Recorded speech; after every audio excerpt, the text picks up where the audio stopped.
এক ম্যাচে বাংলাদেশ প্রতিপক্ষের স্পিন খেলতে পারে না, আর এক ম্যাচে বাংলাদেশ অপোনেন্টের ফাস্ট বোলিং এর কোনো জবাব খুঁজে পায় না। কোনো এক ম্যাচে পার্ট টাইমার কেউ এসে বাংলাদেশের ব্যাটিং অর্ডার ধসে দেয়, যার ফলে যেটা হচ্ছে বাংলাদেশ ওয়ান ডে ফরম্যাটে 50 ওভার ব্যাটিং করতে পারছে না। শ্রীলঙ্কার বিপক্ষে 3 ম্যাচের একটাতেও বাংলাদেশ পুরো 50 ওভার খেলেনি। একটাতে অল আউট হয়েছে 35 ওভারে, একটাতে 45 ওভারে, একটাতে 40 ওভারে। এই হচ্ছে ব্যাটসম্যানদের পারফরমেন্স। এবং শ্রীলঙ্কার মাটিতে বাংলাদেশ আরো একবার ওয়ানডে সিরিজ হারলো, যেখানে দ্বিতীয় ওয়ানডেটা জিতে বাংলাদেশ একটা আশা জাগিয়েছিল। এবং প্রথম ওয়ানডেতে ওয়ানিন্দু হাসারাঙ্গা তিনি 4 উইকেট নিয়েছিলেন এবং তার বল খেলার সামর্থ্য বাংলাদেশি ব্যাটারদের ছিল না, সেই টেকনিক ছিল না। এবং তৃতীয় ওয়ানডেতে আমরা যেটা দেখলাম, দুই ফাস্ট বোলার আসিতা ফার্নান্দো এবং দুষ্মান্তা চামিরা, তাদের পেস বোলিং সামাল দেওয়ার সামর্থ্য বাংলাদেশের ব্যাটারদের নেই।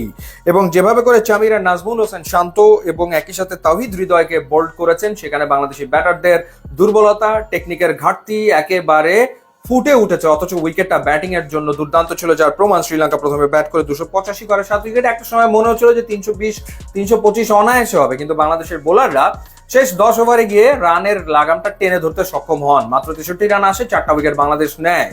তো সেই উইকেটে বাংলাদেশ ব্যাট করতে গিয়ে অল আউট হয়ে গিয়েছে 39.4 ওভারে 186 রান করে। এবং যেমনটা বলছিলাম যে মিডল অর্ডারে কেউই আসলে ইনিংসের হালটা ধরতে পারছেন না। নাজমুল শান্ত তিনি পরপর 3টা ম্যাচে ফেল করলেন, রান করতে পারেনি। মেহেদী হাসান মিরাজ তিনিও ফেল করেছেন, রান করতে পারেননি। শামীম হোসেন পাটোয়ারিকে যে আশা নিয়ে খেলানো হয়েছে সেটাও ফুলফিল হয়নি।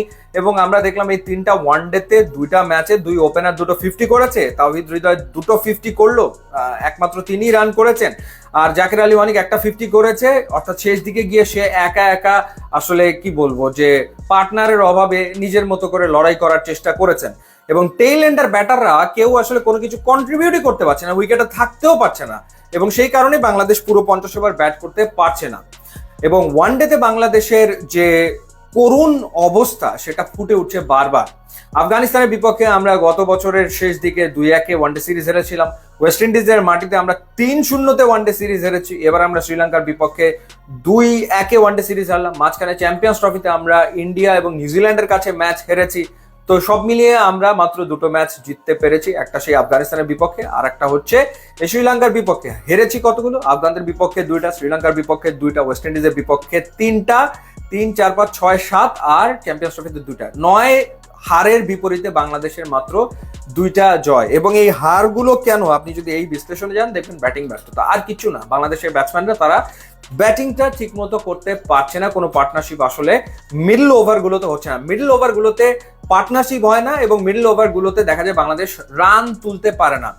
কোনো কোনো ম্যাচে দেখা যাচ্ছে যে ওপেনাররা যখন একটা স্টার্ট পাচ্ছে তখন কিছু রান আসে, যেমন এদিনও পাওয়ার প্লেতে প্রায় 50 রানের মতো এসছে, কিন্তু মিডল অর্ডারে গিয়ে বাংলাদেশের ব্যাটিংটা একেবারে কলাপস করছে।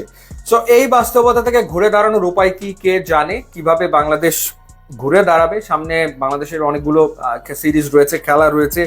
তো কোনোভাবেই আসলে সমাধান খুঁজে পাওয়া যাচ্ছে না।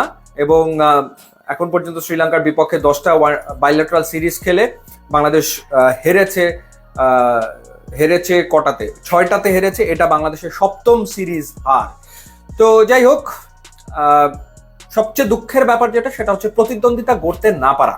অর্থাৎ খেলায় হার জিত থাকবে, এটা খুব স্বাভাবিক ঘটনা, কিন্তু একটা দল যখন 99 রানে একটা ওয়ানডে ম্যাচ হারে, সেখান থেকে বোঝা যায় যে বাংলাদেশ আসলে ম্যাচে ছিলই না, কোনো সময় ছিল না এবং কোনো প্রতিদ্বন্দ্বিতা গড়তে পারেনি।